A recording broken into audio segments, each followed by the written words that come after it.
टक्केवारीवर आधारित एक मी ट्रिक तुम्हाला सांगणार आहे.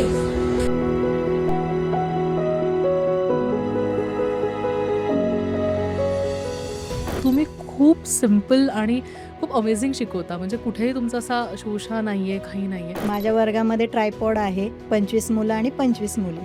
मधोमध ट्रायपॉड लावलेला असतो. जसं मी शिकवते ते सगळं शूट केलं जातं त्याच्यामध्ये. जे काही तुम्ही बघता ते सगळं तसं पाहिजे तर लाईव्हच म्हणावं लागेल. आम्ही कुठलं आधी स्क्रिप्ट तयार करत नाही. मला खरंच स्वप्नातही वाटलं नव्हतं की मी एवढी फेमस होईल. म्हणजे मला असं वाटायचं की एज्युकेशनल व्हिडिओ कधीच व्हायरल होत नाही. पुणे झेडपीने पण आम्हाला प्रोत्साहन दिलं. आम्हाला शिक्षकांना त्यांनी तयार केलं की तुम्ही डिजिटल कंटेंट तयार करा. म्हणजे माझं तरी मेन उद्दिष्ट हेच आहे की प्रत्येक मूल शिकलं पाहिजे. मग ही जी सगळी मुलं आहेत ह्यांच्यासाठीच माझा जन्म आहे असं मी समजते. मी असा विचार केला की का नाही आपल्या शाळांमध्ये काय चालतं ते जगाला कळू द्या. वाईट सगळीकडे लगेच पसरतं, मग चांगल्या गोष्टी का नको पसरायला. मग मी त्याच्याकडे वळले. सोशल मीडियाचा मी आधार घेतला. मी 12वीचे पेपर 9व्या महिन्याच्या प्रेग्नन्सीमध्ये दिलेले आणि त्यानंतर DEDला सेकंड इयरला असताना मला मुलगा झाला. त्याच्या पायाचे प्रॉब्लेम होते, दोन्ही पाय त्याचे. त्याला क्लब फीट नावाचा आजार होता आणि मी स्टर्नम ब्रेन स्ट्रोक आला. आपल्या मुलांकडून अपेक्षाच नाही केली पाहिजे की तुला डिस्टिंक्शन मिळालं पाहिजे. आपली मुलं ही त्याच्या जीवनातल्या परीक्षेत पास झाली पाहिजे. मला फक्त म्हणायचं की जे आपलं शिक्षण आहे ते आपल्या मातृभाषेतून दिलं तर ते मुलांच्या गळी उतरतं. शिंदे मॅडम हे खूप मोठं नाव आहे आणि म्हणजे लोक तुम्हाला इतके फॉलो करतायत, इतक्या दूरदूरून तुम्हाला भेटायला येतात. सो मग व्हॉट नेक्स्ट? तुम्हाला तुमचं पुढचं विजन काय किंवा एम काय? नमस्कार, मी Meera. Welcome back to Desi pod. आज आम्ही आमच्या स्टुडिओमध्ये इन्व्हाइट केलं आहे जिल्हा परिषद जांभे इथे शिकवणाऱ्या हाडाच्या शिक्षिका सीमा शिंदे मॅम यांना. शिंदे मॅडम म्हटलं की तुम्हाला सगळ्यांना त्यांचे व्हिडिओ आठवतील. इंस्टाग्राम असू देत, यूट्यूब असू देत, आपण ओपन केलं की आपण अगदी आतुरतेने त्यांच्या व्हिडिओची वाट बघतो की इतक्या सहजतेने मॅम इतकं छान शिकवतात आणि ते व्हिडिओज बघून आपण आपल्या लहान मुलांना शिकवायचा प्रयत्न करतो. पण त्यांचं मेन प्रोफेशन आहे टीचिंग. शिक्षिका असूनही व्हिडिओज त्यांना का करावेसे वाटले असतील आणि जे मोठ्या मोठ्या कंटेंट क्रिएटर्सला सुद्धा करून दाखवता आलं नाही ते अगदी कमी वेळात मॅमनी करून दाखवलं. कारण आज यूट्यूबवर त्यांना 4,30,000हून जास्त लोक जोडलेली आहेत आणि इंस्टाग्रामवर 2,60,000हून जास्त लोक त्यांना फॉलो करतात. हे सगळं कसं शक्य झालं नाही? ह्याच्याशी रिलेटेड आपल्याला किती सारे प्रश्न मनात असतात की मॅम कसं हे सगळं शूट करत असतील, शाळेमध्ये शिकवतात, घरचं सगळं सांभाळतात, कसं हे त्यांना शक्य झालं असेल. आणि त्याचबरोबरीने आपल्याला आपल्यासाठी पडलेले प्रश्नसुद्धा असतात की इतक्या सहजतेने मॅम शिकवतात, मग ते आपल्याला का जमत नाही? आपण आपल्या मुलांचा अभ्यास कसा चांगला घ्यावा, मुलांचं प्रेशर कसं कमी करावं, आपण आपलं टेन्शन कसं कमी करावं. तर ह्या सगळ्या गोष्टींची चर्चा आज आपण शिंदे मॅमबरोबर करणार आहोत. तुम्ही अजूनपर्यंत आमचं चॅनल सबस्क्राईब केलंय की नाही? नसेल केलं तर लवकरात लवकर जाऊन आधी पहिल्यांदा आमचं चॅनल सबस्क्राईब करा, हा व्हिडिओ लाईक करा आणि कमेंट सेक्शनमध्ये जाऊन लेफ्ट स्वाईप करून या व्हिडिओला हाईप करा. त्याने जास्तीत जास्त लोकांपर्यंत हा व्हिडिओ पोहोचेल आणि आम्हाला आमच्या कामाची एक छान पावती मिळेल. चला तर मग सुरुवात करूयात आजच्या एपिसोडला.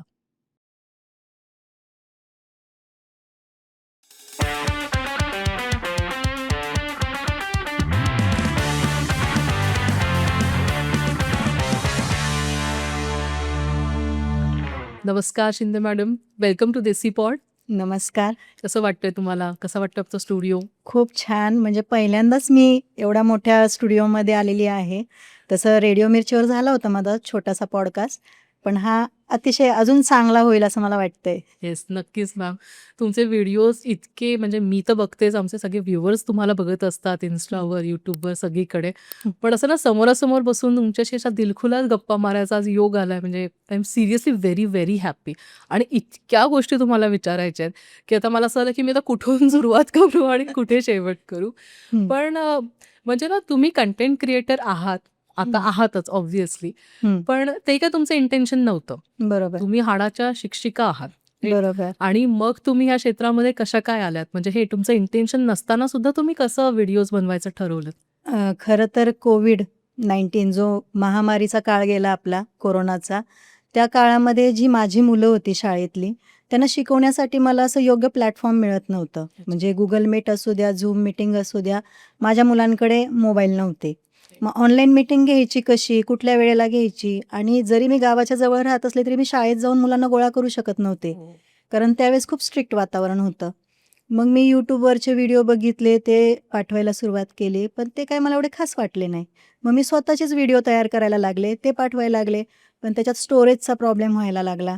मग माझी त्यावेळेस अशी हे नव्हती, की आपण YouTubeला पाठवून त्याची लिंक पाठवावी अपलोड करून. मग मी विचार केला, एवढे स्टोरेजमध्ये मोबाईल, एक तर सगळ्यांचे एवढे पण काय भारी फोन नव्हते. स्मार्टफोन म्हणायला आपले 5-7 हजाराचे त्या काळातले. कारण माझी जवळ-जवळ 50 ते 60% मुलं ही मजुरांची आणि वीटभट्टी कामगारांची आहेत. अच्छा. आणि जी बऱ्यापैकी आहे मिडल क्लास फॅमिलीतली, त्यांच्याकडे होता बऱ्यापैकी फोन. पण प्रत्येक मुलगा माझा शिकला पाहिजे, प्रत्येक मूल शिकलं पाहिजे, हा माझा मेन उद्दिष्ट माझं ते होतं. मग मी विचार केला, की चला आपले जर व्हिडिओ आहेत, स्टोरेजचा प्रॉब्लेम होतो, तर मग हे बाकीचे व्हिडिओ तर आहेतच. मग आपला जर आपण अपलोड केला आणि त्याची लिंक जर शेअर केली, तर ती मुलांना कुठल्याही वेळेला, कधीही, कुठेही, शेजारच्यांच्या म्हटलं तरी घरात जाऊन बघता येईल. बरोबर. मग मी तेव्हा YouTubeला टाकायला सुरुवात केली आणि त्याच्यामागे आमची झेडपी, पुणे झेडपीने पण आम्हाला प्रोत्साहन दिलं. आम्हाला शिक्षकांना त्यांनी तयार केलं, की तुम्ही डिजिटल कंटेंट तयार करा. अच्छा. मग प्रत्येकाला विषय काही वाटून दिले. गणिताचे तुम्ही करा, मराठीचे तुम्ही करा, विज्ञानाचे करा. मग आम्ही एक व्हिडिओ तयार करायला लागलो. मग हे पण शिकलो, की व्हिडिओ कसे बनवायचे. ॲक्च्युली YouTubeकडूनच मी शिकले आणि YouTubeवरच शिकवायला सुरुवात केली. आणि मग केलं हळूहळू व्हिडिओ बनवायला सुरुवात केली आणि ते इतके आवडले. मुलांनी त्यांच्या नातेवाईकांना, आत्याची मुलगी, मामाची मुलगी, मैत्रिणी, त्यांना ते लिंक शेअर करायला सुरुवात केली. मग मी पब्लिक करायला सुरुवात केली. आधी मी फक्त अनलिस्टेड ठेवत होते. मग मी व्हिडिओ पब्लिक करायला सुरुवात केली. मग खूप छान. आणि तो काळच असा होता, की ऑनलाईन शिक्षणाशिवाय आपल्याला पर्यायच नव्हता. मग YouTube त्यावेळेस खरंच वरदान ठरलं आम्हा शिक्षकांसाठी. आणि आमच्या झेडपीने सगळ्या शिक्षकांना, की आत्ता पण आमच्या इव्हन दरवर्षी व्हिडिओ निर्मितीच्या स्पर्धा असतात. अच्छा. वाव. शैक्षणिक व्हिडिओ निर्मितीच्या. मागच्या वर्षी पण माझा तालुक्यात पहिला होता आणि यावर्षी मी पहिलाच आलेला आहे. आता विभागीय स्तरासाठी माझा व्हिडिओ पुढे गेलेला आहे. म्हणजे आमचे अधिकारी वर्ग म्हणा किंवा शाळेतील अधिकारी सगळेच आम्हाला सपोर्ट करतात. असं कधीच होत नाही, की तुम्ही हे का करताय? आज आमच्या मराठी शाळेचं नाव होतं, हे काय वाईट आहे का?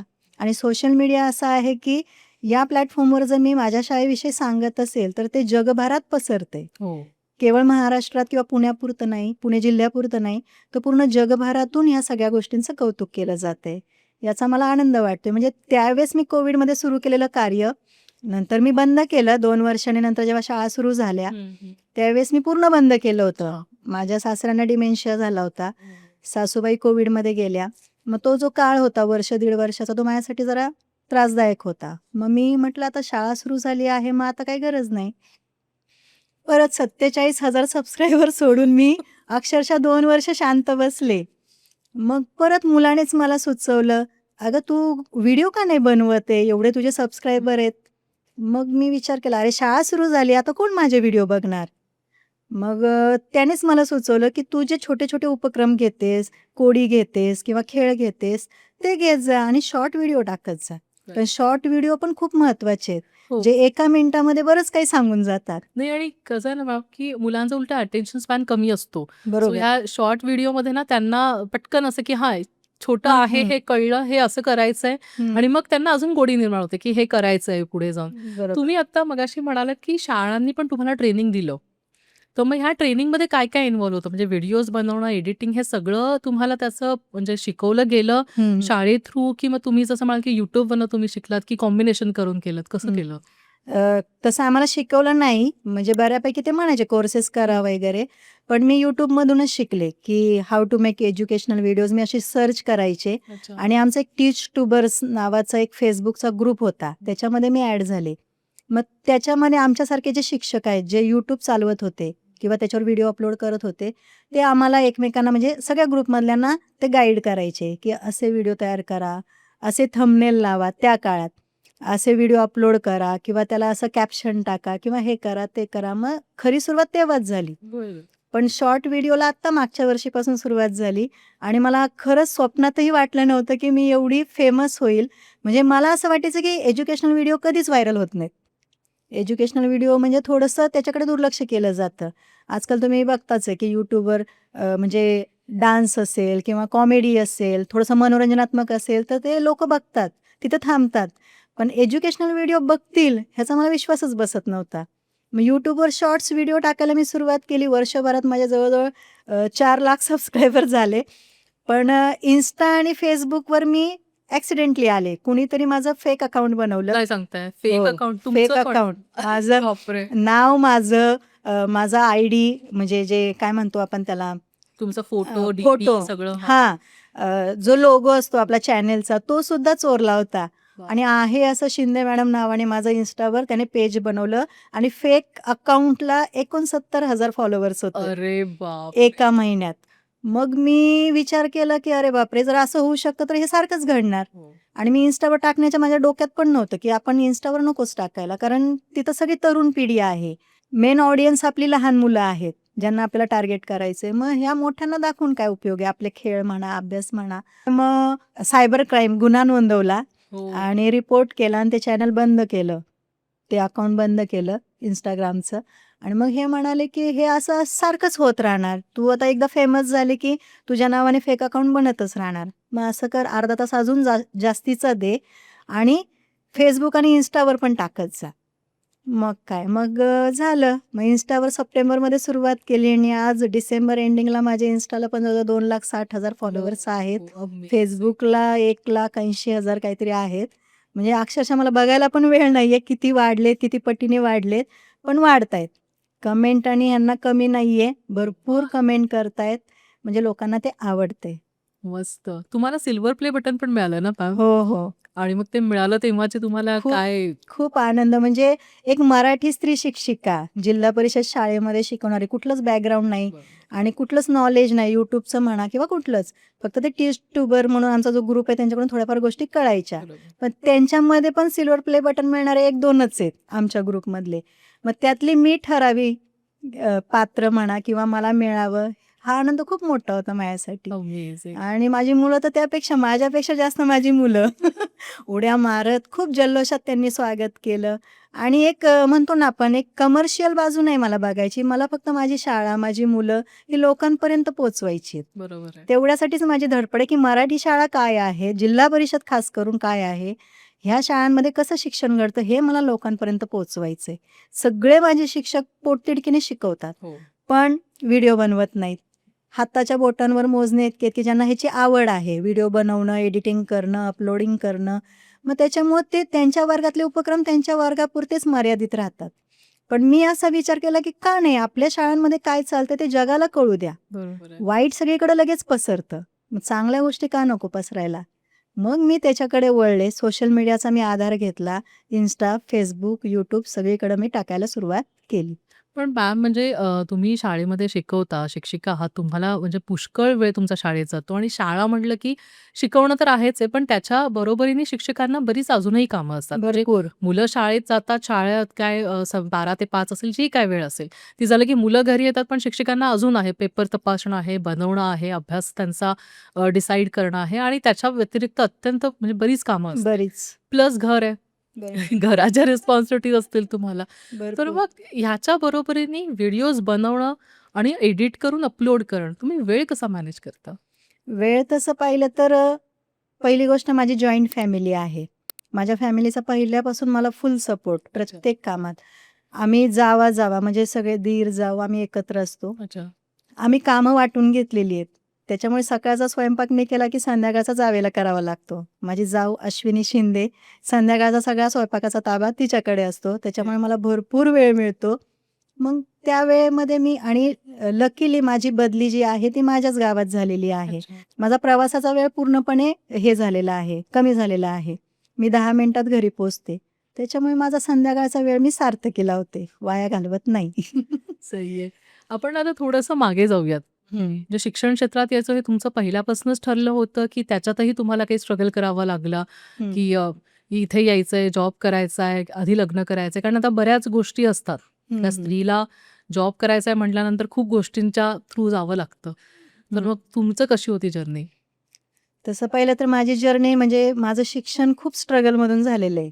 लग्न लवकर झालं. 10वी पर्यंत मी मुंबईला, माझे वडील श्री संपत कृष्णा चौगुले, त्यांचं मी नाव घेऊ इच्छिते. ते मुंबई पोलीस होते. अच्छा. 10वी पर्यंत मी मुंबईला शिकले. माझी आई सौ दीपा संपत चौगुले.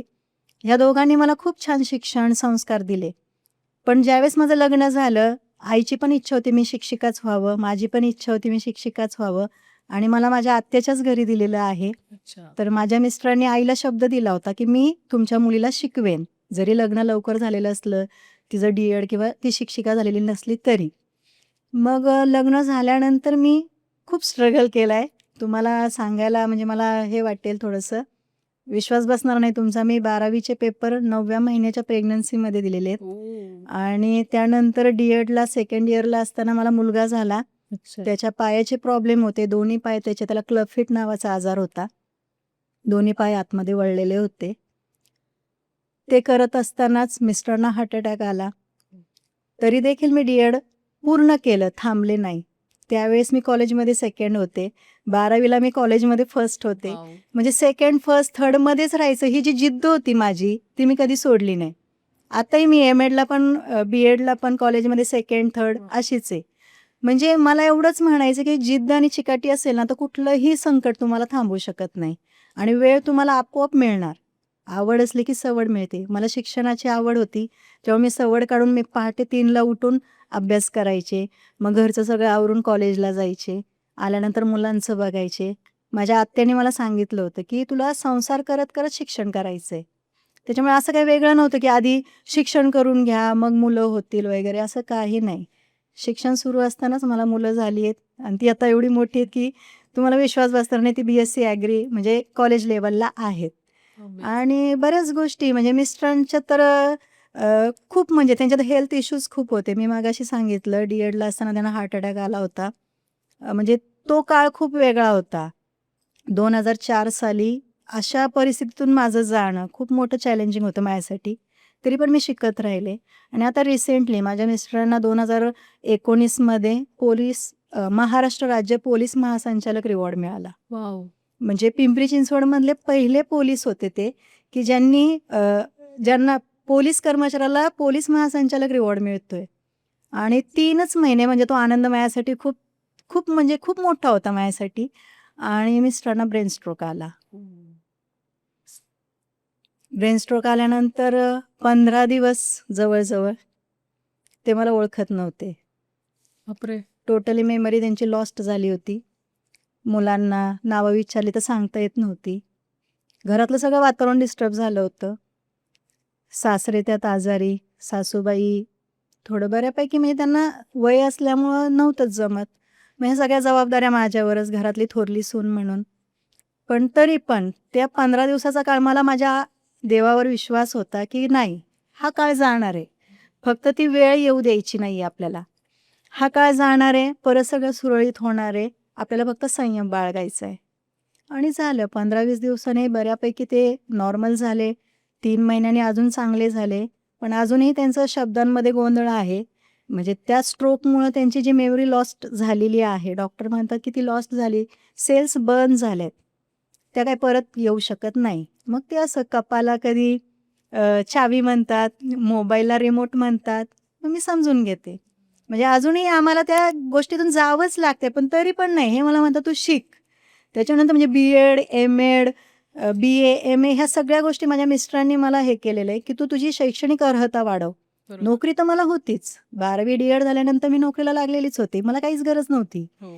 पण तुझं जे क्वालिफिकेशन आहे ते वाढव. शिक्षणाने माणूस शहाणा होतो. हे माझ्या मिस्टरांचं वाक्य आहे. आणि त्यांचा खूप सपोर्ट आहे मला. आज ते आहेत म्हणून मी आहे. आणि पोलीस असून सुद्धा मी तर म्हणेन ते राजा हरिश्चंद्र जन्माला आलेले आहेत. कलियुगामधले राजा हरिश्चंद्र आहेत. कुठलं व्यसन नाही, कधी कुणाला उलटं बोलणार नाहीत आणि गणपतीचे भक्त.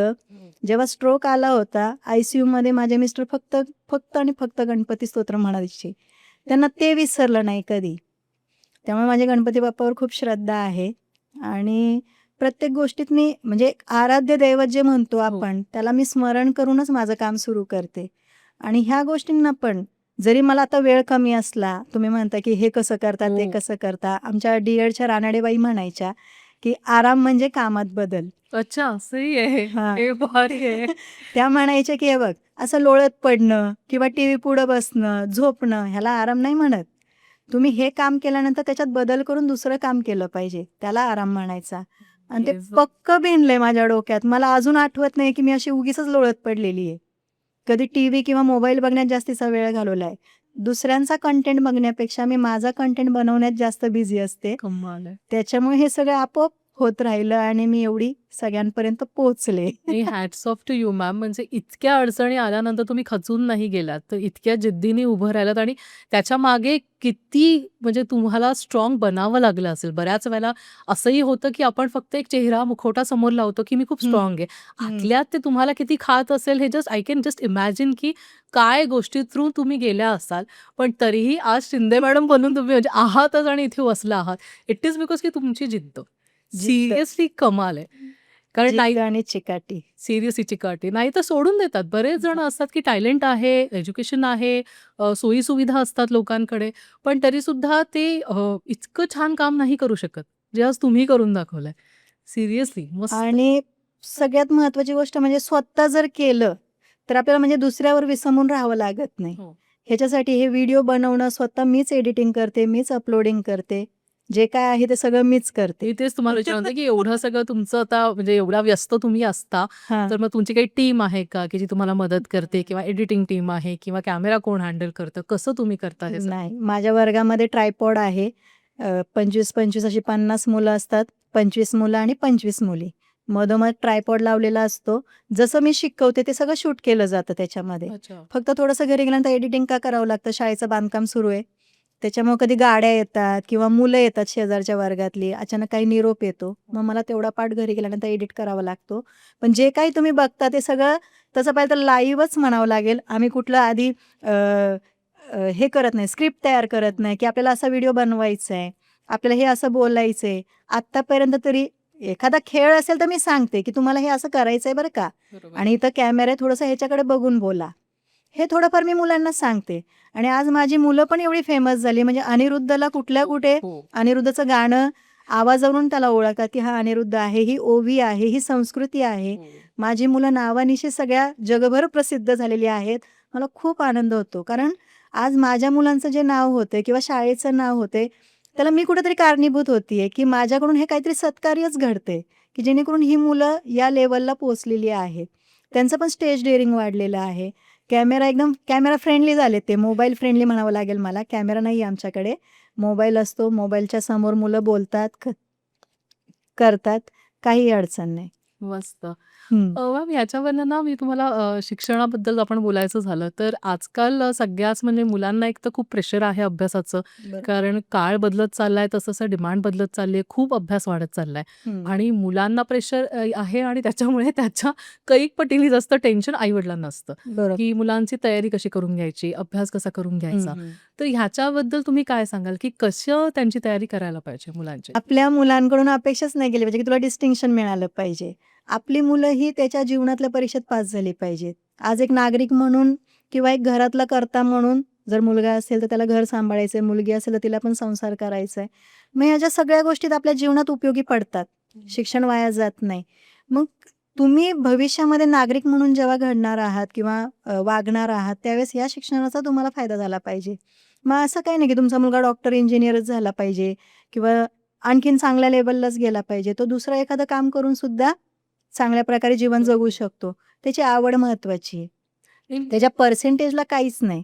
मग त्याच्या आवडीने, त्याच्या कलेने जर अभ्यास तुम्ही घेतला, म्हणजे आता 10वी-12वीचं जर म्हणायचं झालं तुम्हाला, तर त्याला एकदा, दोनदा, तीनदा वाचन करायला सांगा. त्याच्यानंतर त्याला किती आठवतंय ते मनन चिंतन करायला सांगा आणि त्याच गोष्टी तो न बघता, न हे करता लिहून दाखवू शकतो किंवा स्वतःच्या शब्दात मांडू शकतो. हे पण तितकंच महत्त्वाचं आहे. कारण नुसतं घोकमपट्टी करून पेपर लिहिणं ह्याला मार्क्स नसतात. तुमच्या शब्दामध्ये तुम्ही उतरवलं पाहिजे. तुम्हाला स्वतःला कल्पना करता आली पाहिजे किंवा एखादं गाईड घेतलंय, एखादं लास्ट डे रिव्हिजन जर आपण म्हणतो 10वी-12वीसाठी अपेक्षित असतात. मग ते आहे तसं उतरवणं ह्याला काही अर्थ नाही आहे. मार्क्स मिळतील, पण त्या मार्क्सला 0 व्हॅल्यू आहे. म्हणजे तुम्हाला तुमच्या भाषेमध्ये तुमचं मत मांडता आलं पाहिजे. तुमचं उत्तर तुम्हाला स्वतः सांगता आलं पाहिजे. त्याला जास्त, म्हणजे मला तरी असं वाटतं, की त्याला जास्त व्हॅल्यू आहे. मग मार्क्स तुम्हाला तर मिळणारच आहेत. तुम्ही जर स्वतःच्या भाषेत लिहिलं पेपर तपासणाऱ्याला पण कळते, की ही भाषा त्याची आहे स्वतःची का गाईडची आहे. बरोबर आहे. मग त्याप्रमाणे मार्क मिळत राहतात. मग मी एवढंच म्हणेन, की मुलांवर सक्ती करू नका, बळजबरी करू नका. बस, बस, बस. आपोआप त्याला आवड निर्माण होईल असं वातावरण निर्माण करा घरामध्ये. तो वाचणार, तो लिहिणार, तो करणार. जर तुम्ही त्याच्यावर प्रेशर आणलं की तुला एवढे मार्क्स पाहिजे, त्या दडपणाखाली तो केलेला अभ्यास पण सगळा विसरून जाणार. बरोबर आहे. हे कारण मी याच्यासाठी म्हणत होते ना, की प्रत्येकच आई-वडील, मग हं, ते कुठल्याही सोशल बॅकग्राऊंडचे असू द्यात, हं. आपल्याला जेवढं जमेल त्याच्या काही पटीने बाहेर जाऊन सुद्धा मुलांना उत्तम द्यायचा प्रयत्न करतात. मग ते प्रत्येक याच्यात शिक्षण असू देत, बाकी ॲक्टिव्हिटीजसाठी असू देत. सो हं. मोठ्या-मोठ्या शाळांमध्ये किंवा ज्या कुठल्या त्यांना अफोर्ड होतील त्या शाळांमध्ये ते घालतात. तिथून येऊन सुद्धा त्यांना असं वाटतं, की मुलांना मे बी त्यांचा बेस पक्का नाहीये म्हणून मग त्यांना परत ट्युशन्स लावतात. बरोबर. ऑनलाईन क्लासेस आजकाल खूप सारे अवेलेबल आहेत. हं. तर हे सगळं करून सुद्धा अल्टिमेटली बऱ्याच वेळेला बऱ्याच मुलांच्या बाबतीत, मी म्हणत नाही हे सगळीकडे होतंय, पण कुठेतरी तो स्ट्रगल मुलांना आहेच आहे, की ऑन पेपर त्यांना तितके मार्क मिळत नाही किंवा त्यांचा बेस पक्का नाहीये. बरोबर. आणि अजून एक मला याच्यात म्हणायचं की बेस पक्का असणं शाळेचा हा खूप महत्वाचा आहे. कारण तो जो पक्का नसेल, तुमचं सगळं जे काही अवलंबून आहे, करिअर आहे, पुढचं लाईफ आहे, हे सगळं फाउंडेशन तुमचं होणार आहे, हे शाळेतच होणार आहे, त्याच बरोबर. वर्षांमध्ये होणार आहे. बरोबर. तर मग इतकी सगळी तारंबळ, ती तारेवरची कसरत जी सगळ्यांची चालली आहे, तरी सुद्धा हवं तिथे सक्सेस त्यांना मिळत नाही मुलांना बऱ्याच वेळेला. बरोबर. मग त्याच्यासाठी काय करता येईल? माझ्या मते तरी आता तुम्ही म्हणताय तसं प्रत्येक मूल सारखं नसतं. हो. म्हणजे आपली हाताची बोटं पण 5ची बोटं सारखी नसतात. एका मुलाला एकदा सांगितल्यावर कळतं, एखाद्याला 2दा सांगितल्यावर कळतं, एखाद्याला 3दा सांगितल्यावर कळतं. माझ्या वर्गात पण अशी 10-12 मुलं आहेत, ज्यांना मी स्वतः शिकवून सुद्धा त्यांना बऱ्यापैकी नाहीच कळत. अच्छा. मग अशा वेळेला मला ॲक्टिव्हिटी बेस्ड लर्निंगचाच जास्त फायदा होतो, की तुम्ही केलेलं कधीच विसरू शकत नाही. ते कायम चिरकाल तुमच्या डोक्यात राहतं, की हे मी असं केलं होतं, मग त्याच्यातून असं घडलं आणि हे उत्तर मिळालं. तुम्ही माझे शॉर्ट्स व्हिडिओ बघा किंवा ट्रिक्स, टिप्स बघा. त्याच्यामध्ये फक्त व्हिडिओ बघितला आणि सोडून दिला असं नाहीये. मुलं स्वतः करतात आणि जे बुद्धीचे खेळ आहेत त्याच्यामध्ये पण मुलं स्वतः बघतात करून. हां मॅम, आम्ही ते पेन्सिल घेऊन बघितलं होतं करून, ते आम्हाला 5ही बोटांमध्ये नाही पटकन पकडता आली. म्हणजे बऱ्याच अशा ॲक्टिव्हिटी आहेत आपल्या, की ज्या आपण मुलांकडून करून घेतल्या, की मुलांचं कॉन्सन्ट्रेशन तर वाढणारच वाढणार. शिवाय स्वतः केल्यामुळं ते मुलांच्या लक्षात राहणार. आणि अशी बरीच मुलं असतात, की ज्यांना कृतीतून केल्यानंतर पक्कं लक्षात राहतं. आणि एक दुसरी गोष्ट म्हणजे याला मनोरंजनाची पण जोड दिली आपण, की एखादी गोष्ट वाचन करायची आहे, लिखाण करायचं आहे, पाठांतर करायचं आहे, त्याच्यामुळे मुलं बोर होतात. हो. पण हेच जर मी ग्रुप बनवला आणि ग्रुपमध्ये एखादी ॲक्टिव्हिटी दिली, आता तुम्हाला 15 मिनिटं मी देते, तुम्हाला सादरीकरण करायचं आहे. मग 15 मिनिटांनी तो ग्रुप येतो, पुढे येऊन सांगतो. आता समजा मला काही काम असेल, मी सगळी शाळेची ऑनलाईन कामं माझ्याकडेच असतात. म्हणजे आमच्या झेडपीचं तुम्हाला एक कौतुक सांगावंसं वाटेल मला. आम्ही झेडपीचे जे शिक्षक असतो, आम्ही ऑलराउंडर असतो. हो. आमच्याकडे क्लार्क नसतो, ऑनलाईन कामासाठी डेटा ऑपरेटर नसतो किंवा शिपाई पण नसते आणि काहीच नाही. वर्ग झाडण्यापासून ते ह्या ऑनलाईन कामापर्यंतची सगळी कामं आम्ही करतो. एखाद्या दिवशी जर भातवाली मावशी जर आली नाही शिजवणारी पोषण आहार, तर भातसुद्धा आम्ही शिजवून देतो. म्हणजे ही सगळी कामं ज्यावेळेस आम्ही करतो, त्यावेळेला आम्हाला असं मुलांना गुंतवून ठेवावं लागतं, की तुम्ही ही ॲक्टिव्हिटी करा. मग ही ॲक्टिव्हिटी झाल्यानंतर तुमचं सादरीकरण आहे. उदाहरणार्थ आता समजा शिवाजी महाराजांचा मी एखादा धडा शिकवला आहे. मग याच्यावर आधारित तुम्ही नाटिका सादर करायची आहे. तुम्ही याच्यावर आधारित 20 प्रश्न बनवायचे आहेत. तुम्ही ह्याचा सिक्वेन्स लावायचा, की शिवाजी महाराज आधी कुठल्या गडावर होते, मग त्यानंतर त्यांनी कुठला किल्ला जिंकला, मग कुणी आपल्यावर हे केलं, हल्ला केला, मग काय पुढचं आहे, तह झाला, अमकं झालं.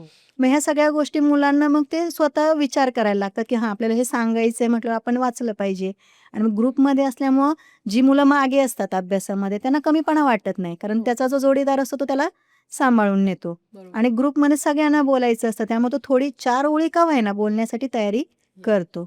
म्हणजे हे जे आमचे शिक्षक आहे ते अशा प्रकारे विद्यार्थी घडवतात आहे, की आम्ही जरी नसलो वर्गामध्ये तरी त्यांचं अध्यापन सुरू असतं. आणि अजिबात त्यांना अडचण येत नाही, की मॅडम नाही आहेत, मग मी कसं शिकू? आज मला कोण शिकवणार?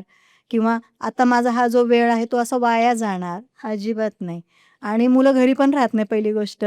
जरी मी सांगितलं, की मी उद्या नाही आहे, आमची मीटिंग आहे, ट्रेनिंग आहे, सगळी मुलं उपस्थित असतात आणि करतात. त्रास तर देणारच, शेवटी लहान मुलं ती.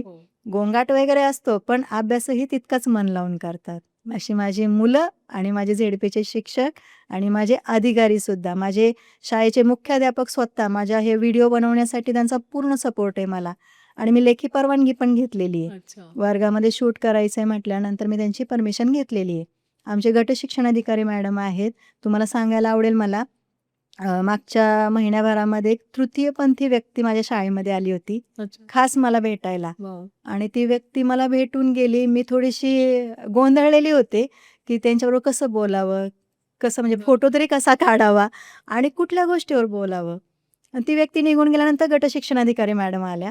तर त्या मला म्हणाल्या, की "अरे वाह! खूप छान चाललंय तुमचं. आम्हाला असं इकडून फोन आला, तिकडून फोन आला." मग मी त्यांना सांगितलं, "अहो, अशी व्यक्ती पण येऊन गेली आपल्या शाळेत." मग त्या मला म्हणाल्या, "मग तुम्ही व्हिडिओ का नाही बनवला?"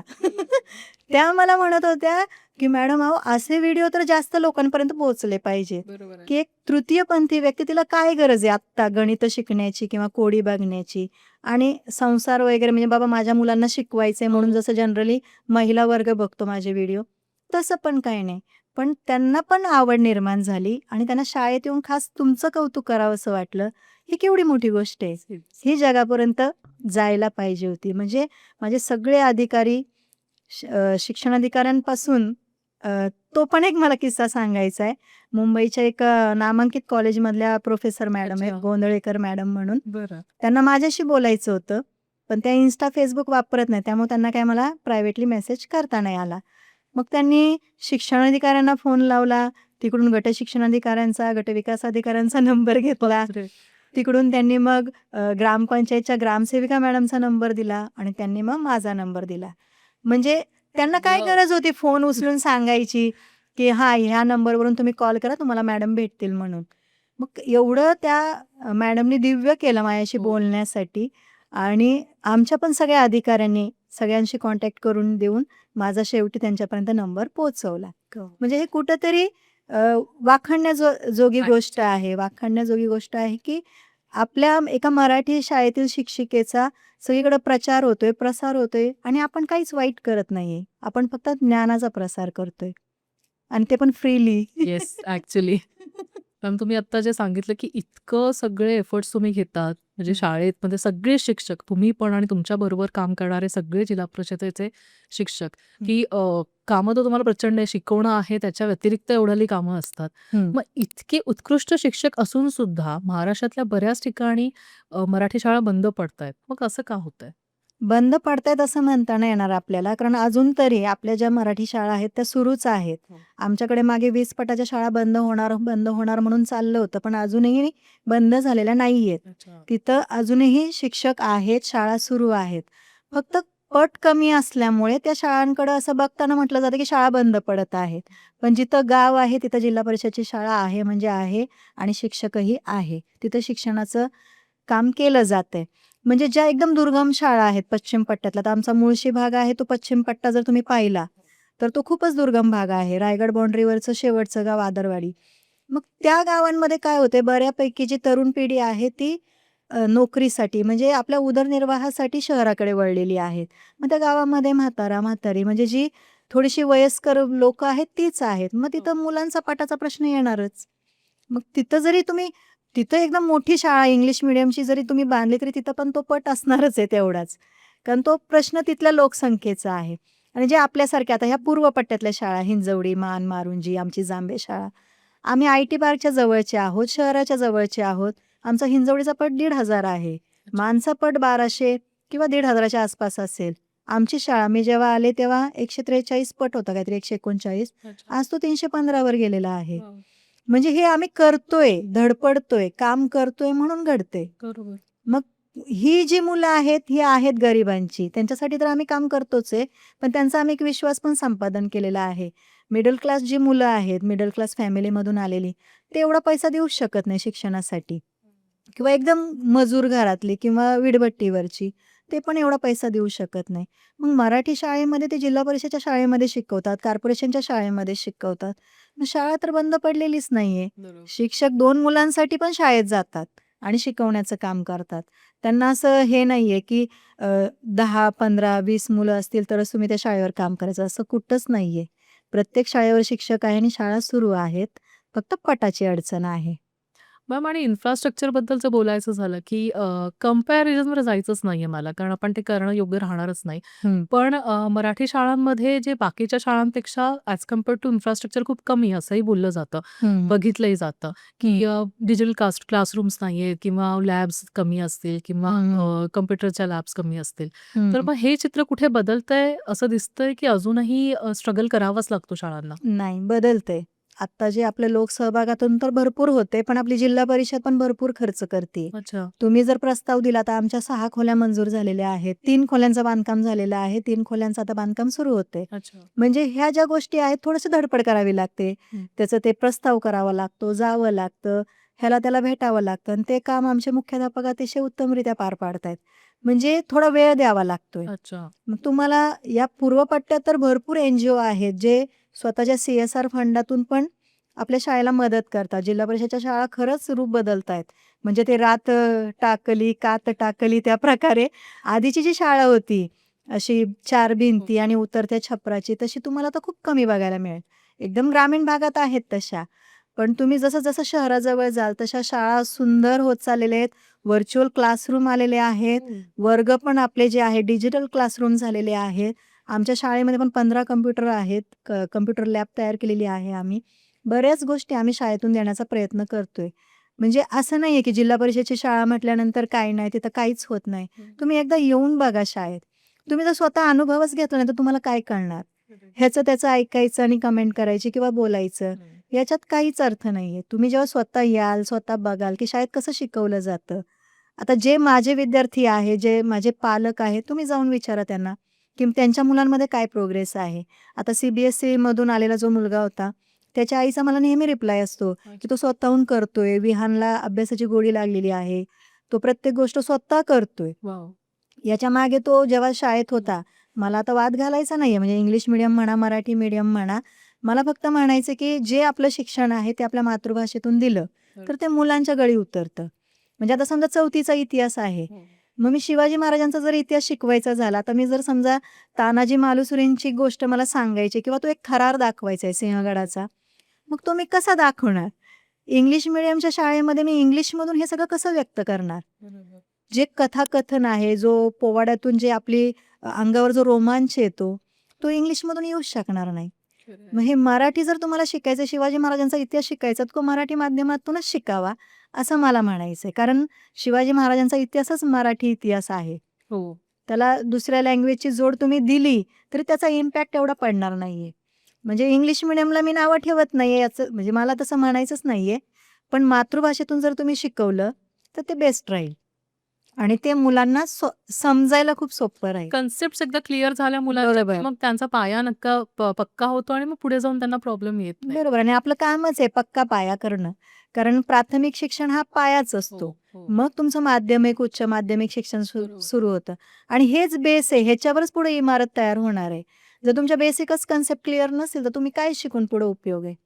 म्हणजे बऱ्याच जणांची कमेंट येतात मला व्हिडिओमध्ये, ते व आणि डब्ल्यू आणि व्ही कसा वापरायचा, सीचा आवाज क कधी, स कधी. ह्या छोट्या-छोट्या गोष्टी असतात, ज्या खेळातून, अभ्यासातून आपण दाखवतोय. पण त्या एवढ्या मोठ्या झाल्यानंतर पण त्यांना माहीत नव्हत्या. होतं ते. खरंच होतं. हं. छोट्या-छोट्या गोष्टी पण बऱ्याच वेळेला पालकांच्याच क्लिअर नसतात. त्यामुळे मुलांचे डाउट्स कसे क्लिअर करायचे हे कन्फ्युजन आहे. मला ना मॅम म्हणजे मी पण तुमचे व्हिडिओ सतत बघत असते आणि कमेंट्सही सगळ्या व्ह्यूअर्सच्या तुमच्या ह्याच्यावर असतात, की तुम्ही खूप सिंपल आणि खूप अमेझिंग शिकवता. म्हणजे कुठेही तुमचा असा शोषा नाहीये, काही नाहीये. तर काय म्हणजे टेक्निक आहे? इतकं तुम्ही असं इतकं ईझी करून कसं शिकवू शकता? आता तो अनुभव म्हणावा लागेल. आता जवळ-जवळ 18 वर्ष झाले माझी नोकरी लागून. तर ते अंगवळणी पडले. शिक्षकांना कामच एवढी असतात, की त्याचं डोकं ऑटोमॅटिक चालतंच, की आपल्याला हे काम करायचं, मग ह्या वेळेमध्ये आपली मुलं काय करतील? मग ते कायम त्यांना गुंतवून ठेवणं, गुंतवून ठेवणं, गुंतवून ठेवणं. मग त्याच्यामुळे ते आपोआप सगळे खेळ बाहेर यायला लागले, सगळे कोडी बाहेर यायला लागली. मग डोक्यातून ते आपसुकच यायला लागलं, की आपल्याला हे असं करता येईल, तसं करता येईल आणि मुलं पण माझी एवढी हुशार झालेली आहेत. म्हणजे मी सकाळचं जर आम्हाला ऑनलाईन हजेरी पण भरावी लागते. खूप कामं असतात आम्हाला. ऑफलाईन लिहिली हजेरीवर, की लगेच ऑनलाईन भरायची असते. अच्छा. मग रोजचा माझा नियमच आहे. सकाळी आल्या-आल्या मुलांचं अक्षर सुधारावं म्हणून शुद्ध लेखन असतं. त्यानंतर 10 ओळी श्रुतलेखन असतं. जे काही आपण ऐकतोय ते ऐकून लिहिणं. हे 10 ओळी घेतलं जातं. त्याच्यानंतर इंग्लिशचं शुद्ध लेखन असतं आणि श्रुतलेखन असतं. मग याच्यामध्ये माझी विद्यार्थिनी संस्कृती मला मदत करते. तोपर्यंत माझी हजेरी भरून होते, ऑनलाईन हजेरी भरून होते. सगळं जो माझा सकाळचा 15 मिनिटाचं काम असतं ते होईपर्यंत मुलांचं शिकणं पण सुरू राहतं. म्हणजे मुलंच आपसूक एकमेकांना शिकवतात आणि मुलांचं कसं असतं, मुलांकडून जास्त ती कम्फर्ट झोनमध्ये असतात शिकताना, हो. बोलताना. तसं शिक्षकांशी बोलताना थोडंसं त्यांना प्रेशर राहतं, की "अरे, आपलं चुकलं तर? मॅडम काय म्हणतील?"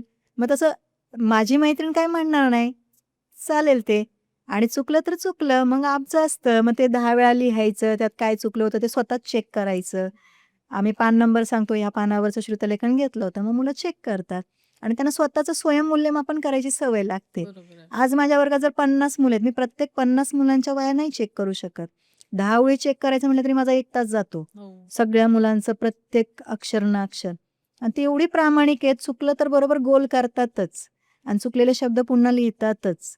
त्यांना पण माहिती आहे, की ह्याच्यातूनच खरं शिक्षण आहे. आपण आता खोटं बोललो, लबाड वागलो, त्याचा आपल्याला बरोबर. दुष्परिणाम होणारच आहे, भोगावेच लागणार आहेत. मग ते स्वतःच करतात. इतकी हुशार आहेत मुलं माझी. नाही, खरंच आहे. तो आम्ही व्हिडिओत बघतच असतो. मॅम, शिस्त खूप महत्त्वाची तुम्हाला वाटते का? की हसत, खेळत, मजेशीर मुलांची मुलासारखं बनून, लहान मुलांसारखं वागून शिकवणं जास्त महत्त्वाचं वाटतं, की त्या दोन्हीचा बॅलन्स जमला पाहिजे? मुलामध्ये मूल होऊन शिकवतो तोच खरा शिक्षक. हे आपलं वाक्य आहे. अ, म्हणजे प्रत्येक मूल हे वेगळं असतं. हो. त्याला कसं आवडेल, काय करता येईल म्हणजे माझा तरी मेन उद्दिष्ट हेच आहे, की प्रत्येक मूल शिकलं पाहिजे. मग ह्या नाही तर त्या निमित्ताने कसं का होईना ते वेगवेगळ्या प्रकाराने मी त्यांना शिकवण्याचा प्रयत्न करते. मग ही जी सगळी मुलं आहेत, ह्यांच्यासाठीच माझा जन्म आहे असं मी समजते. मग प्रत्येक मुलाचं जे हे असतं शिकण्याचं, की बाबा आपल्याला आता खेळातून नाही जमत आहे, मग आपल्याला गणितातून नाही जमत आहे, कोड्यांमधून नाही जमत आहे. मग अशा वेळेला त्यांच्यासाठी वेगळं काहीतरी करायचं असतं. प्रत्येक गोष्टीमध्ये त्यांना वेगळं-वेगळं काय देता येईल ते मी बघत असते. मॅम, तुमच्या ना पेजवर खूप साऱ्या स्टोरीज बघतो. म्हणजे तुम्ही इतक्या फेमस आहात आणि कुठून-कुठून लोकं तुम्हाला भेटायला येतात, पालक भेटायला येतात, मुलं भेटायला येतात हं. आणि त्यांच्या काही ना काहीतरी स्टोरीज असतील ना, की बरोबर. एवढ्या लांबून काहीतरी मनात घेऊन येतात, की मला शिंदे मॅडमला भेटायचंय आणि मला त्यांच्याशी हे बोलायचंय किंवा असं काहीतरी पाहिजे. तर मग अशा काही किस्से आहेत का? की सगळ्यात पहिल्यांदा मला भेटायला आलेले म्हणजे Google मॅप लावून अच्छा. अक्षरशः म्हणजे जिल्हा परिषद प्राथमिक शाळा जांभे टाइप करून जे स्वतः पहिल्यांदा आले होते ते देवधर जोडी, प्रोफेसर अच्छा. देवधर म्हणून आहेत पुण्यातले. ते दोघं जण आले होते आणि त्यांनी माझ्या मुलांसाठी गोष्टीची पुस्तकं पण आणली होती. वॉव! त्यांचं ते कार्यच आहे. ते ज्या शाळेत जातील तिथं गोष्टीची पुस्तकं ते वाटत असतात. अच्छा. आणि ते मला म्हणाले पण आमच्या ह्या कामाचा तुम्ही कुठे उल्लेख करू नका. बरं. म्हणजे ह्याच्यावर काही व्हिडिओज वगैरे बनवू नका किंवा टाकू नका कुठं सोशल मीडियावर. म्हणून मी ते काही सांगितलं नाही कुणाला. पण मी आत्ता तुमच्यासमोर सांगते, की फर्स्ट जोडी ती, की जी मला भेटायला आलेली आणि खूप त्यांनी कौतुक केलं वाह! माझं. आणि त्याच्यातून प्रेरणा मिळत जाते आपल्याला. नाही आपल्याला थांबलं नाही पाहिजे. ह्यांच्यासाठी तरी काम केलंच पाहिजे. त्याच्यानंतर ठाण्यावरून ती मुलं आली होती, MBA करणारी मुलं होती. ती मुलं माझे व्हिडिओज बघतात, शॉर्ट्स बघतात. त्यांच्या छोट्या-छोट्या घरातले म्हणजे जे काही असतील त्यांची मंडळी, त्यांना पाठवतात. "हे असं कर, असा अभ्यास कर." हे त्यांना सांगत राहतात. आणि त्यातली एक सोनम साबळे म्हणून जी मुलगी आहे, ती आत्तापर्यंत मला 2दा ठाण्याहून भेटायला आलेली आहे हो. खास आणि तिने माझ्याबरोबरचा फोटो तिच्या घरामध्ये लावलेला आहे. अच्छा. हो. वॉव! मोठा करून तिने माझा आदर्श म्हणून माझा तो फोटो लावलेला आहे आणि ती खूप मला हे करते म्हणजे मानते. एक गुरु म्हणून किंवा एक आदर्श म्हणून मानते. तर तिचं मला खास नाव घेऊ वाटेल आणि तिची प्रत्येक व्हिडिओला कमेंट असते, प्रत्येक. असं म्हणजे मी रिप्लाय नाही दिला, तरी तिची कमेंट काही यायची थांबत नाही. त्यानंतर आणखीन एक थोडंसं हे म्हणता येईल तुम्हाला हृदयाला भिडणारी कथा म्हणतो आपण तसं. खेड तालुक्यातील एक मुलगा आहे, जो आता इयत्ता 5वीत आहे. त्याला हाडांचा कॅन्सर झालेला आहे आणि तो आता मुंबईमध्ये ट्रीटमेंट घेतोय. अच्छा. तर तो तिथं ट्रीटमेंट चालू असताना त्याचे 2 केमो झालेले आहेत. आता 18ला काहीतरी त्याचं ऑपरेशन आहे. अच्छा. तर तो व्हिडिओ बघून एक त्या कन्सेप्ट क्लिअर करतो, गणितं सोडवतो. तर त्याची इच्छा झाली की माझ्याशी बोलायचंय. तर त्याने त्याच्या शिक्षकांना सांगितलं, त्याच्या नातेवाईकांना सांगितलं. मग त्यांनी मला कॉल केला, की "तुम्ही बोलाल का त्याच्याशी?" म्हणलं, "अहो नक्कीच बोलेन." आणि मलाच एवढं ते हे झालं, दिवसभरात त्याचा कॉल नाही आला, तर मी परत दुसऱ्या दिवशी त्या सरांना मेसेज केला, "सर कॉल नाही आला त्या मुलाचा." मग सर म्हणाले, की "तो ट्रीटमेंटमध्येच होता. त्याची अपॉइंटमेंट होती त्याच्यामुळे तो नसेल बोलला. आज बोलायला सांगतो." तर अक्षरशः म्हणजे वाईट एवढं वाटत होतं की अशा स्टेजला म्हणजे आपण एक कॅन्सरशी लढा देतोय, पण त्या मुलाची विल पॉवर एवढी मोठी किंवा एक धाडस किंवा धैर्य मोठं, की तो तिथं पण अभ्यास करतोय. पुढचं त्याला काहीच माहीत नाहीये. आणि एवढ्या मोठ्या कॅन्सरसारख्या आजाराचा तुम्ही आता मी ऐकून आहे केमो घेणं किंवा काय ती जी बरंच. ट्रीटमेंट असते, ती खूप जीवघेणी असते किंवा त्रासदायक असते. तर त्या गोष्टीला तो सामोरे जातोय आणि वयवर्ष फक्त 10 किंवा 11 असेल. पण या मुलामध्ये ही ताकद कुठून आली? म्हणजे हे सगळं मराठी शाळेतूनच घडतंय असं मला वाटतं किंवा माझे व्हिडिओ बघून त्याला एक वाटलं असेल, की आपण या मॅमशी बोलावं. आणि मी जेव्हा त्याच्याशी बोलले, त्याला मी म्हटलं, "तू खूप स्ट्राँग आहे हां." थोडंसं त्याचा डोळे हे झाले, पण तो परत एकदम, "हो मॅम, मला तुम्ही पदावली शिकवा. मी ज्यावेळेस घरी जाईन ना 1-1.5 महिन्यामध्ये, तेव्हा तुम्ही मला पदावली शिकवा, मला मराठी व्याकरण शिकवा." म्हणजे त्याला बघून मला खूप वाईट वाटलं, की किती तो सहन करत असेल एवढासा जीव. आणि तो गणेश भक्त आहे. मी त्याला आमच्या गणपती मंदिराचा फोटो पाठवला, तर त्याने तो स्टेटसला ठेवला होता. मग मी नेमकी गावी होते. मी त्याला म्हटलं, "तू व्हिडिओ कॉलवर अथर्वशीर्ष म्हणशील का रे?" तर तो म्हणाला, "हो मॅडम म्हणेन मी. मला अथर्वशीर्ष पाठ आहे." तर नॉन-स्टॉप 9 मिनिटं कॉल चालू होता आणि त्याने पूर्ण अथर्वशीर्ष म्हटलं. मी गणपती बाप्पाला एवढीच प्रार्थना केली, की तो लवकर बरा होऊ दे आणि आमच्या सगळ्यांमध्ये पुन्हा एकदा शाळेमध्ये शिकवू दे. तो म्हणाला, "मी 2 महिन्यांनी जाणार आहे मॅडम घरी. मी तुम्हाला 100% कॉल करणार. तुम्ही मला मराठी व्याकरण शिकवाल ना?" म्हणलं, "हो, नक्की शिकवणार." खूप असे अनुभव आहेत, खूप. म्हणजे मला कधी-कधी वाटतं, की मी कुणाच्या तरी आयुष्यामध्ये एक काय म्हणता येईल त्याला, त्याच्या दुःखामध्ये, त्याच्या वेदनांमध्ये थोडीशी जरी कामी आले, तरी माझं जीवन नाही. सार्थकी लागलं. नाही आणि मला आठवलं तुम्ही टाकलं होतं आय थिंक फोटो का काय WhatsAppवर ना, त्याचं हं. अक्षर खूप सुंदर आहे. खूप सुंदर आहे. सुंदर आहे. खूप सुंदर आहे त्याचं अक्षर आणि खूप तो स्ट्रॉंग आहे तसं पाहिलं तर. तो माझ्याशी बोलताना पण एकदम मस्त बोलतो. आता मला त्याला कॉल करायचा आहे परत 18 तारीख. त्याला मी म्हटलंय, "मी तुला अधूनमधून व्हिडिओ कॉल करत जाईन हां." "हो मॅम" म्हणाला. "नक्की करा." आणि त्याचं वाक्य होतं, की "मला तुमच्याशी बोलून अभिमान वाटला." हो. म्हणजे ही वाक्य पण सुचणं हो. किती मोठी गोष्ट आहे. आणि मला लिटरली असं वाटलं, की माझ्या व्हिडिओचा हा कुठेतरी इम्पॅक्ट आहे. म्हणजे मी आता नाहीच थांबलं पाहिजे. बरोबर. या व्हिडिओमुळे अजून मला कितीतरी जणांपर्यंत पोहोचायचंय. हो. अजून कितीतरी लोक आहे ज्यांच्यापर्यंत मी पोहोचू शकलेले नाहीये. काल पण आमचे एक सर होते, बदली झाली त्यांची बारामती तालुक्यात. त्यांची मुलगी माझे व्हिडिओज बघते आणि तिचा काल नवोदयचा पेपर होता. अच्छा. तर तिने मला कॉल लावायला लावला. आधी वडिलांशी बोलली तेव्हा वडिलांना माहीत नव्हतं, की ही माझे व्हिडिओ बघते. ते म्हणलं, "अरे, हे तर शिंदे मॅडम आहेत. आम्ही एकत्र काम केलेलं आहे कोंडावळे केंद्रामध्ये." मग त्यांनी मुलीला फोन दिला खास बेस्ट ऑफ लकसाठी. पेपरला चालली आहे म्हणून मी. म्हटलं, "बाळा छान पेपर लिही, मस्त लिही, चांगली तू पास होशील." म्हणजे ही जी पॉझिटिव्ह एनर्जी असते ना, ती पण खूप महत्त्वाची आहे मुलांमध्ये आणि होणार. पुढचं जाऊ द्या पास-नापासचं, पण आपण जर ठरवलं ना, नाही हे होणार. फक्त ही वेळ निघून गेली पाहिजे आणि ते घडतं. म्हणजे माझ्या बाबतीत तरी मी अनुभव घेतला. जेवढं तुम्ही पॉझिटिव्हली घ्याल आणि त्या दृष्टीने प्रयत्न कराल, ते घडणार म्हणजे घडणारच. सिरियसली. एवढी पॉझिटिव्हिटी आणि ती एनर्जी असायला हं. पाहिजे आणि ती तुमच्यात आहे आणि ती ना रिफ्लेक्ट होते. तुमच्याशी बोलून सुद्धा इतकं इन्स्पायर होतंय, की कित्येक गोष्टी करता येऊ शकतात आणि तुम्ही दाखवलं. म्हणजे इच्छा असेल तर मार्ग मिळतो बरोबर, आणि तुम्ही तिथपर्यंत पोहोचू शकता. फक्त जिद्द पाहिजे आणि चिकाटी पाहिजे. बरोबर. तुम्हाला आता ट्रिकी प्रश्न विचारू? म्हणजे तुम्ही चालेल. शिक्षिका आहात आणि सगळेच विषय तुमचे छान आहेत, नाही असं नाही. पण हां. असं असेल ना, की तुमचा एखादा आवडता विषय कुठला आहे? किंवा एखादा विषय जो तुम्हाला टफ जातो? आवडता इंग्लिश आणि अवघड गणित. तुम्ही इतकं सुंदर गणित शिकवता आणि म्हणता की तुम्हाला गणित अवघड जातं? गणित मला अवघडच वाटायचं म्हणून मी माझ्या मुलांना कसं जास्त चांगल्या प्रकारे शिकवता येईल यासाठी शिकत राहिले, ओह वॉव! की गणित कसं अजून मनोरंजक पद्धतीने शिकवता येईल. कारण माझं बेसिकचं गणित चांगलं आहे. पण जे हायस्कूल लेव्हलचं आहे, ते मला अजूनही आठवत नाही मी काय त्यावेळेस केलंय आणि कशी गणितात पास झाली आहे. म्हणजे माझा गणिताचा पेपर मी म्हणेल, की कसा पास झाले किंवा कसा सुटला हे माझ्यासाठी एक दिव्यच होतं.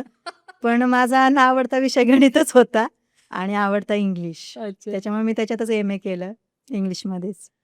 मॅम आता हे सगळं झालं की आता तुम्ही इथपर्यंत आलात. शिंदे मॅडम हे खूप मोठं नाव आहे आणि म्हणजे लोकं तुम्हाला इतके फॉलो करतायत, इतक्या हं, दूर-दूरून तुम्हाला भेटायला येतात. हं. सो मग व्हॉट नेक्स्ट? तुम्हाला तुमचं पुढचं व्हिजन काय किंवा एम काय? म्हणजे मेन माझा पहिला मूळ उद्देश माझं प्रत्येक मूल शिकलं पाहिजे. म्हणजे ह्या जगाच्या पाठीवर असलेलं प्रत्येक मूल. मग ते मराठी असू दे नाही तर दुसरं कुठलं असू दे. आता YouTubeला पण तुम्ही बघितलं तर तुम्हाला काय म्हणतात लँग्वेज हे करून हो, करता येतं. सबटायटल्स आणि चेंज सबटायटल वगैरे करून तुम्हाला व्हॉईस पण तुमचा हो. डब होऊन जातो.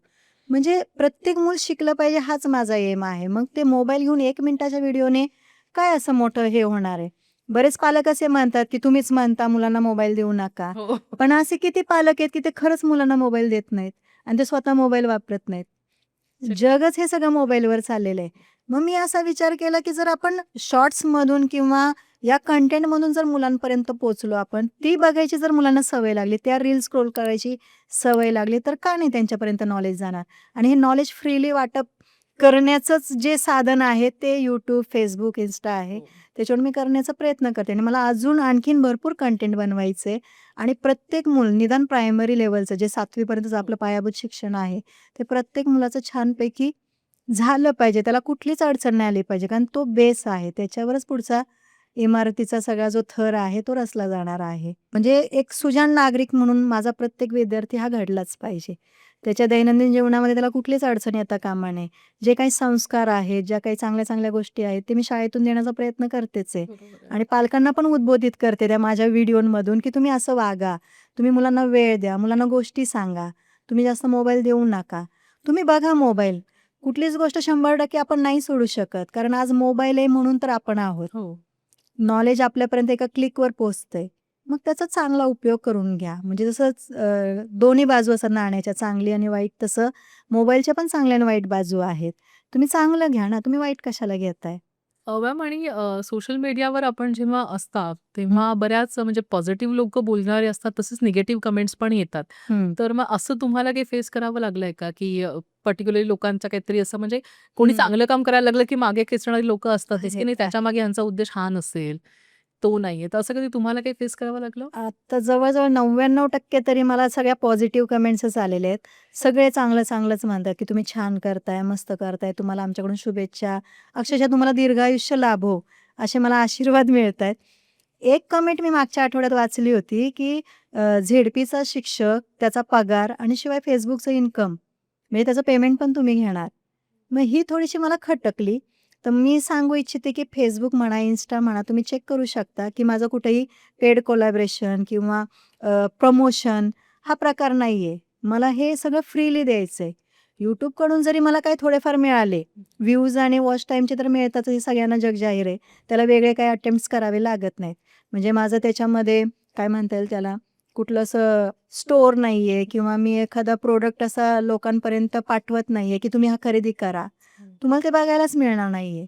मग ह्या ज्या सगळ्या गोष्टी आहेत, जे जेवढ्या फ्रीमध्ये देता येतील तेवढं मी करण्याचा प्रयत्न करते. मग लोकं असे कमेंट करतात. कारण तेच YouTubeवर बघतात. YouTubeच्या कमाईतून बंगला बांधला, YouTubeच्या कमाईतून एवढे कमवले, लाखो कमवा एका महिन्याला. हे सगळं फेक आहे. जे खरंच YouTube करतात म्हणजे जे स्वतः व्हिडिओ अपलोड करतात, ते पूर्ण टाईम त्याच्यामध्ये असतात. हो. आणि ते त्या दृष्टीनेच तसे काम करतात. म्हणजे त्यांचा एक्स्ट्रा जे इन्कम आहे, सोर्स आहे, तो सगळा YouTubeचा त्या प्रकारे त्यांना मिळत असतो किंवा Facebook म्हणा, Instagram म्हणा, तसं मी काहीच करत नाहीये. म्हणजे मी कुणाला कोलॅब पण करत नाही, पेड प्रमोशन पण करत नाही आणि कुठल्याही गोष्टीची जाहिरात पण करत नाही. मला बरेच मेसेज आले Instaवर, की मॅम तुम्ही आमच्या या पेन्सिलची किंवा एखाद्या प्रॉडक्टची जाहिरात करा. तर मी त्यांना म्हटलं, "सॉरी, मला काही जमणार नाही. तुम्ही वाटलं तर येऊन शाळेत फ्रीमध्ये वाटून जा. मी त्याचा व्हिडिओ बनवीन, की ह्यांनी हे आले आणि माझ्या शाळेतल्या एवढ्या 305 मुलांना त्यांनी फ्रीमध्ये वाटलं. पण असं प्रमोशन वगैरे मी काही करू शकणार नाही. नाहीतर मग माझ्या चॅनलला एक वेगळं वळण लागेल. हो. शिकवणं कमी आणि जाहिरातबाजीच माझी, म्हणजे कमर्शियल होऊन जाईल माझं अकाउंट सगळं. मग हे मला नाही करायचंय. मग हे जे असे कमेंट करणार आहेत, त्यांच्यासाठी मला हे खास आज बोलायची इच्छा झाली, की तुम्ही खरंच बघा. आणि असं पण YouTube किंवा Facebook, Instagram ह्याला मेहनत नाहीये का? एखादा व्हिडिओ बनवायचा म्हटलं, त्याला एडिटिंग करायचं, अपलोड करायचं, ते फुकट होतं का? नाही. नाहीच होत. पण एवढं चांगलं काम जर तुमच्या समोर येत असेल, तर त्याला तुम्ही नाहीच अशी कमेंट केली पाहिजे, असं मला तरी वाटतंय. खरं मॅम. हं, thank you so much ma'am. तुम्ही आमच्या स्टुडिओमध्ये आलात आणि इतक्या सुंदर आपल्या गप्पा झाल्या हं. आणि मला प्रत्यक्ष तुम्हाला भेटायला मिळालं आणि खूप इन्स्पायर झाले मी आज तुमच्याशी गप्पा मारून ना, की इतकं सगळं जे तुम्ही मगाशी पण म्हणालात आपलं कंटिन्युअसली हेच येते, की जिद्द आणि चिकाटी असेल तर तुम्हाला काहीही जे ध्येय शक्य. तुमचं आहे ते तिथे तुम्ही पोहोचू शकता, अशक्य असं काही नाहीये. नाही. आणि आय एम शुअर की आमच्या व्ह्युअर्सला पण आज आता हे अगदी ठामपणे कळलंय. चला आता जाता जाता एक कोडं. ओ. तुम्हाला माझ्या कोड्याचं उत्तर द्यायचंय. हिरवी पेटी काट्यात दडलेली, हिरवी पेटी काट्यात दडलेली, उघडून बघितली तर मोत्यानी भरलेली. सांगा पाहू कोण? हिरवी पेटी काट्यात दडलेली, हं. उघडून पाहिलं तर मोत्याने भरलेली. कणीस नाही. नाही. अच्छा. अरे बापरे. अवघड आहे. काट्यात भरलेली. इथे ना मला जर आता वाटतंय की आता आपण व्ह्युअर्सची मदत घेऊयात. मला तर या कोड्याचं काही उत्तर कळत नाहीये. तर तुम्ही प्लीज कमेंट्समध्ये आम्हाला सांगा की ह्या कोड्याचं उत्तर काय आहे. नक्की. So thank you so much. तुम्ही तुमचा इतका वेळ काढून एवढ्या लांबून आमच्यासाठी स्टुडिओपर्यंत आलात. Thank you. धन्यवाद. आजचा आमचा हा पॉडकास्ट तुम्हाला कसा वाटला हे कमेंट्समध्ये आम्हाला नक्की सांगा. आणि मला खात्री आहे की आजचा एपिसोड पाहिल्यानंतर स्पेशली पालकांना जे काही आपल्या मुलांच्या अभ्यासाचं टेन्शन असेल ते अगदी कमी झालं असेल. कारण इतक्या सहजतेने मॅमने आज सगळ्या प्रश्नांची आपली उत्तरं दिलेली आहेत. पण त्याही व्यतिरिक्त तुम्हाला त्यांचे आणखीन एज्युकेशनल व्हिडिओज बघायचे असतील तर शिंदे मॅमला फॉलो करायला अजिबात विसरू नका. शिंदे मॅडम ऑफिशियल नावाने त्यांचे इंस्टाग्रामवर पेज आहे आणि यूट्यूब चॅनलसुद्धा आहे. आमच्या पॉडकास्टला लाईक करायला अजिबात विसरू नका आणि आमच्या चॅनलला सबस्क्राईब करा. लवकरच भेटूयात पुढच्या एपिसोडमध्ये. तोपर्यंत नमस्कार.